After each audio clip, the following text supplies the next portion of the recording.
Going on, you know who it is, you know what it is. All right, you guys, excuse me, I'm driving, so if you hear some noise in the background, that's basically me on the road and stuff on my way home. But nevertheless, everybody has an opinion or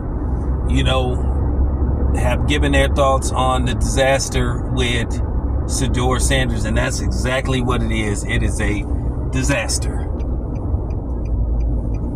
with him basically going from a possible first round pick, slipping all the way down to the 5th pick. They are calling this, I've never seen nothing like this before in my life. I understand people dropping down to the 2nd, maybe even the 3rd, but the 5th, something happened. Something went wrong. And I'm going to continue to talk about it. And, for the most part, I've been voicing my opinion on this situation, and most of it has been, positive feedback. Like I said, I'm just a messenger. We're all trying to scratch our heads wondering what the fuck happened with Shedeur Sanders. But one guy came out and he spoke on the situation, and it was Hall of Fame receiver Cris Carter, who basically said this is Shedeur and Deion Sanders on doing, basically trying to come out the gate, trying to lay down the law, and basically they showed their hand, and basically it backfired, and they played the wrong hand. And he said, one, he was doing too much high-siding, with the $100,000 chain. Well, we don't know how much that chain costs. He just assumed it cost $100,000. Then, him opening up a Louis bag with money and all that kind of stuff. You have to understand, the NFL, they like to have a storyline whenever they draft players. Don't y'all notice that, right? Whenever somebody gets drafted, they give a briefing of what they know about the person so far. What do they think they could tell you about this person? They give you a briefing of their background and stuff.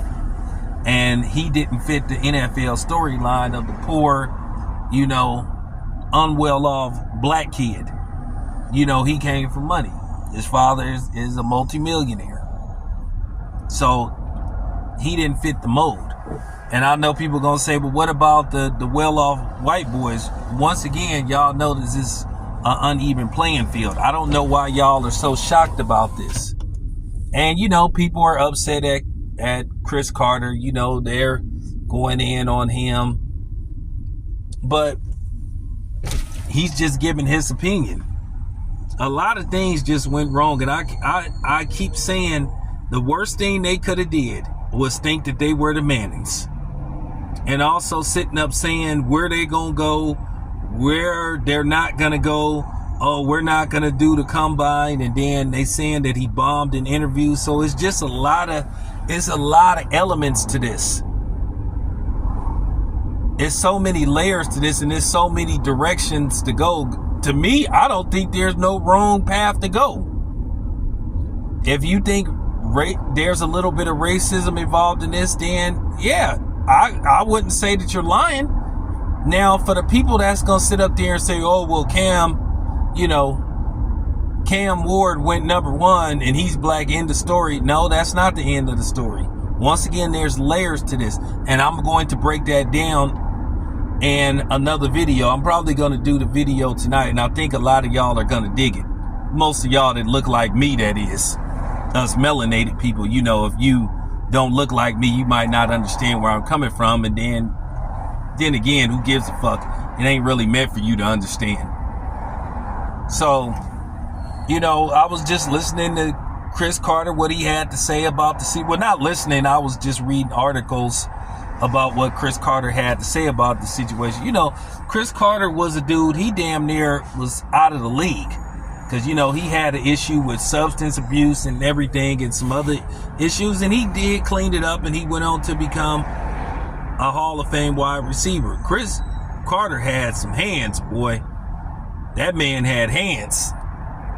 That's one thing he could do. He could get the ball. If you threw it in his direction, he can get the ball.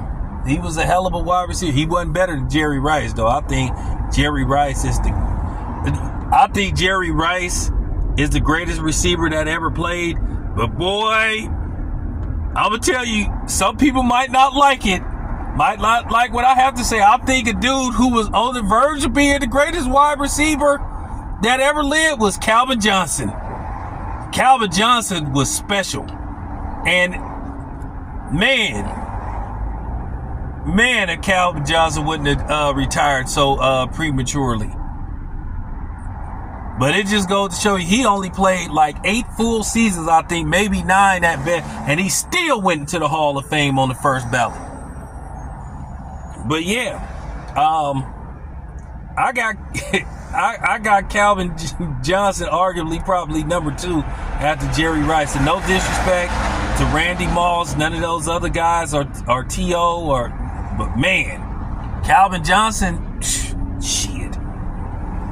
But yeah, this Deion Sanders and Shedeur Sanders thing is, you know, it's almost like you have to group them together. But like I said before,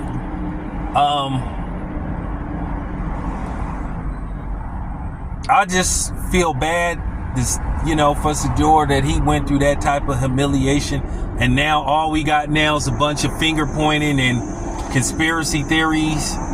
And then to a certain degree, most of us in the community are not at odds. We just have a difference of opinion. But we're all trying to scratch our heads, trying to figure out what the hell happened this past, well, it started on Friday, this past weekend. But nevertheless, we'll never know. And then they're saying that there's no guarantee, as I said before, that Shedeur is going to make the final roster. Some people believe that they're going to cut him before the season starts. But we'll see. We'll see. Anyway, this your boy Town. I'm out.